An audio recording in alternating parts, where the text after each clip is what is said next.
I guess the first question is just to learn a bit more about you, your role, what kind of brands you work with, and if you want to share any relevant context. Yeah, absolutely. Blake Imperl, I'm our VP of marketing at Digio. We're a B2B tool for e-commerce brands primarily, but we work with publishers and media companies as well, essentially helping companies capture first and zero party data about their site visitors through experiential things like quizzes, pop-ups, forms, surveys.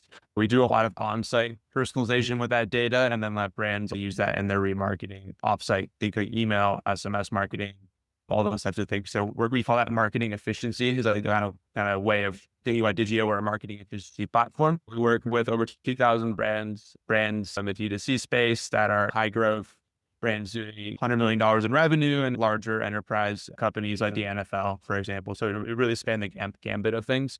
A little about Digio there. I've been here for about 18 months building our direct marketing motion. Digio's been around for about 10 years, but we never really focused on go-to-market and direct marketing. So that's been my focus here. We've grown the business through marketing significantly. Year over year, we've increased marketing close on revenue by about 85%. We're on pace to do a lot more this year. Really, a lot of that is organic marketing. A lot of that is integrated campaigns and things like that. My background is more coming from, I was a user of tools like Digio, and then I came over to this software side of things. Been at high growth startups like Attentive and a couple of others along the way, really just growing myself as a marketing leader. But a lot of what we're doing now at Digio is thinking, how do we actually take Digio to the masses through organic and other marketing channels? Makes sense. Wow. And I guess your role is like marketing, head of marketing in that case, or it's a bit more hybrid? Yeah, I'm essentially our CMO. I oversee all of marketing in a lot of the markets. That is across all the channels that we run. It's our content and organic efforts, social, paid ads, product marketing, customer marketing, partner marketing is huge for us too. It's all the departments of marketing going Yeah. on. Yeah, that's a lot. I guess if we were looking back into the focus search and organic growth campaigns, when was the last time you had to use that or implement it for yourself or for your clients? Yeah, for sure.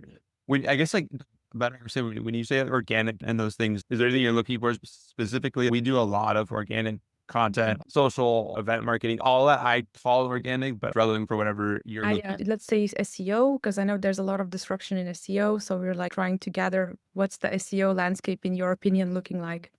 Digio was a growth hack company with SEO before I joined. That's a lot of what grew the business. What could we do to find customers who were looking for Salesforce pop-ups or whatever solution? It was very much right content for. That was a very different time in SEO, as I think a lot of people will relate to. The way that AI has changed search doesn't work as much as it used to. There's a lot more competition. And the way that consumers even consume content has changed so much.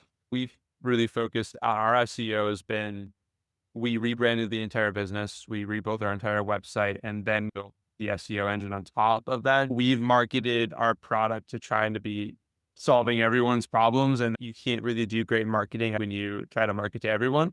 The rebrand of Digio has been more focused on e-commerce as our ICP and brands under that. So the way we think now about SEO is we want the products that we sell to dig more wells in those areas like quizzes, pop-ups, personalization. So we've brought on an SEO agency after we redid our website. And the way we think about it now is we're optimizing for the conversation that people are trying to have. They're talking to AI to search for things. They're looking for more answers to their questions, not top 10 pop-up solutions. We're really thinking more in terms of optimizing for being conversational in our SEO strategy. We're far from perfect on it, but I think we see SEO as just a piece of the larger marketing flywheel for Yeah. us. We focus a lot on event marketing, word of mouth, and partnerships to grow the awareness of Digio. When someone's searching for us, they're typically already in market rather than like very top of the funnel. They might not even be looking to buy a Digio, and that's quality over quantity, I guess, is a long way of me saying all that. Yeah, makes sense. Yeah, I suppose in that process, what's the most difficult? I think the most difficult thing is with respect to something like SEO, it's like there's a million things that you can do and a million bets that you could place on what keywords you want to rank for, how you want to show up against competitor. If you have a site, a lot of companies do this. It's like you have a lot of old content on the site, you have a lot of pages on your site. How do you clean up and prioritize? I think that's the biggest challenge that we've faced. There's always an opportunity in some niche. What efforts do you think are actually going to yield back pipeline? We're a very revenue focused marketing team. So that's always our challenge. How are we going to draw revenue from our efforts? Makes sense. Yeah. If you had unlimited resources like time, money, people, what would you do? Hire as many people as we can. I think one of the things that I'm seeing more and more is this resurgence of brand. Everyone said brand marketing died like 5 years ago and that it was all about demand driven efforts and paid ads were in a different place. I think you could entice people for booking demos a different way and all these things within at least our B2B context. I think for us, if we had a limited resource, it would be focusing more on how do we actually grow through organic efforts. Can we invest more in events? Can we invest more in SEO? Can we invest more in getting the Digi name out there in a cool way? I think that's the stuff we see now on our side. Buyers are not, technology is so agnostic with AI now that more buyers want to buy off relationships and brand. I think brand equity is more important now than it was 5 years ago. Makes sense. We also see that a little bit that everyone is going to become a brand. That's what we hear from tech perspective. And I suppose, is there anything else you would add while we're in this like headspace of organic growth and the future of marketing with organic growth? Yeah. What would you say?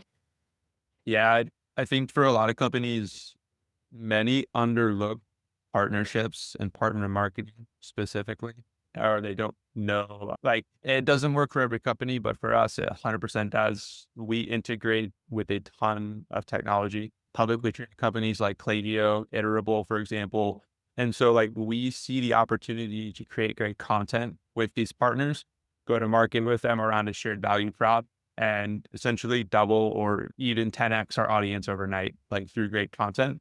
So I think one of the things a company can invest more in is thinking about partners in your go-to-market organic efforts can be one of the best ways to get your brand out there, to get more buyers in market.